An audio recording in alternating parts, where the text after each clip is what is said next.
Good morning, Sadie Daisy. Today's show includes information on a listening tour, a missing teen, and the latest on school sports. Let's get started with the pledge and a moment of silence.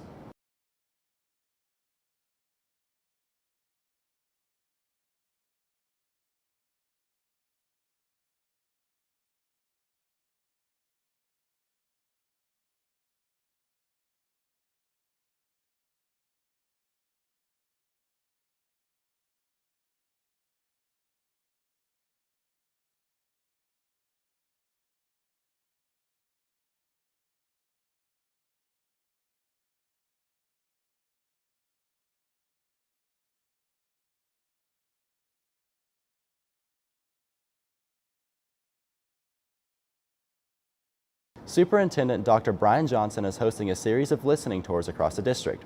He will host one session in each learning community. The listening tour stop for our area will be on February 12th at 6 p.m. at Loftus Middle School. A Sadie Daisy student has been chosen to create an air guitar for charity. Sally Ralston is one of 15 finalists chosen to implement a design for the Dogwoods Arts Guitar Design Contest for East Tennessee students. Her completed guitar will be on display at the Songbirds Guitar Museum the entire month of April before being auctioned off at the Rhythm and Blooms Music Festival in Knoxville to benefit Dogwood Arts and the Songbirds Museum's youth art programs. Investigators continue to search for a teenager who vanished from her East Tennessee home 2 weeks ago. Meanwhile, new details have emerged.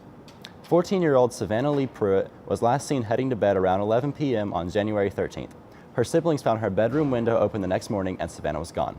Monroe County Sheriff's Office investigators said Savannah's two phones last pinged the following day, more than 100 miles away in Kentucky.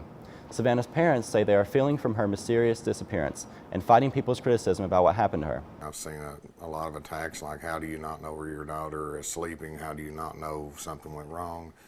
You go to bed, you think everything's fine. You wake up and it's all changed. And at times it is more than you can bear. And now for something completely different, a helping of Hensley. Good morning, Sadie Daisy. I hope everyone is staying warm. I know that you were probably all hoping for a 2-hour delay, just as I was, but you know, hey, we got a day off Tuesday and then a delay yesterday, so can't complain. We got to be happy with what we get. That was Miss Kopp slamming the door, in case anybody was wondering, but it's not going to affect me.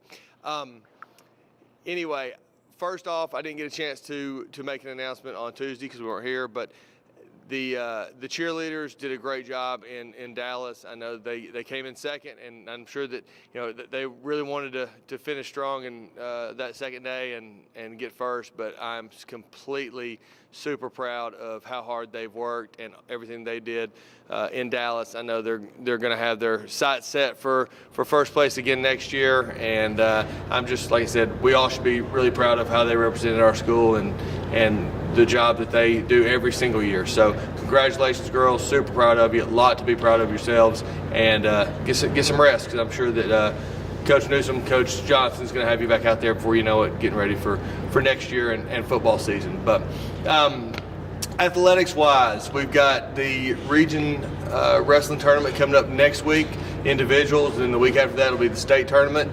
So I know those guys are getting prepared for that. Basketball, we're at home tonight and tomorrow night. Tonight is senior night, so we need a big crowd tonight. The girls start at 6, the boys at 7:30, so everybody be here by 5:45. Let's pack the stands for both games, tonight versus Ooltewah, and then tomorrow against Bradley at home as well. That'll be our last home game tomorrow night, and then we're on the road next week against Sell Creek on Friday before the district tournament starts here. We're actually hosting it. So a lot going on there with the winter sports starting to wrap up. Spring sports, I know, are starting to get cranked up here in a couple weeks, and I know everybody's excited for that and ready for the good weather to come in. Done a real good job parking-wise.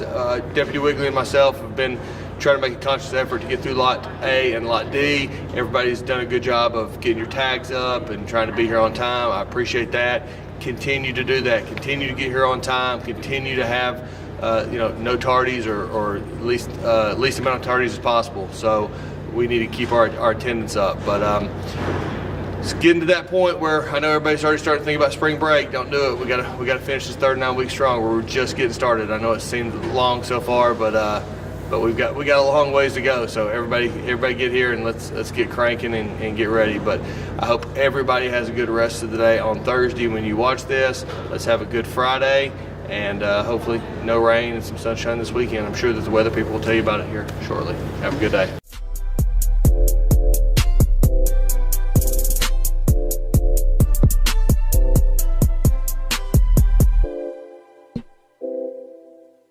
The polar vortex that has been ravaging the Midwest and Northeast is still very severe. Unprecedentedly cold temperatures and amounts of snow are attacking the region, with some areas experiencing wind chills as low as negative 66 degrees. The extreme cold is responsible for at least 6 deaths thus far. Millions of Midwesterners and Northeasterners are bracing for the extreme weather, with an end to the Arctic plunge indefinite. Our weather at home shows temperatures in the low 40s with a high of 42 and partly cloudy skies. Looking ahead in the week, we're seeing temperatures warm up, plus chances of showers and scattered thunderstorms. It's one of the most profitable sporting events in the world, and this year's Super Bowl appears to be just as expensive as the previous years. Meredith Wood has more in today's Consumer Watch.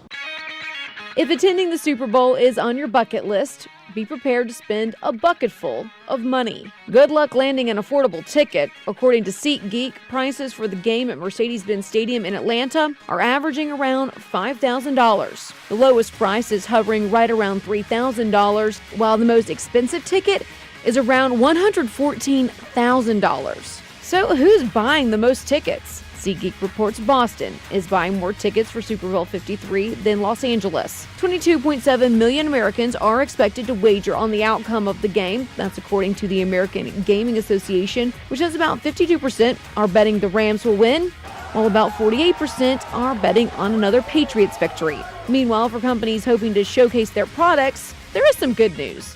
Prices for commercials appear to have stalled after years of large increases. The average price of a 30-second commercial is about $5 million. That's roughly the same price as last year. But whoever you root for, it may be cheaper to just watch from home than empty out your bank account to watch it in person. For Consumer Watch, I'm Meredith Wood.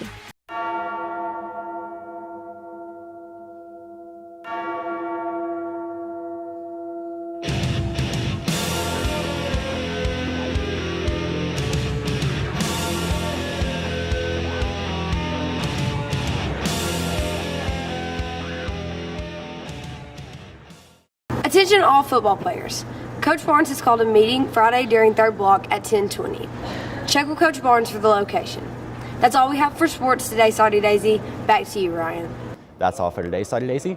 Tune in tomorrow for more important announcements. Until then, have a good day and good news.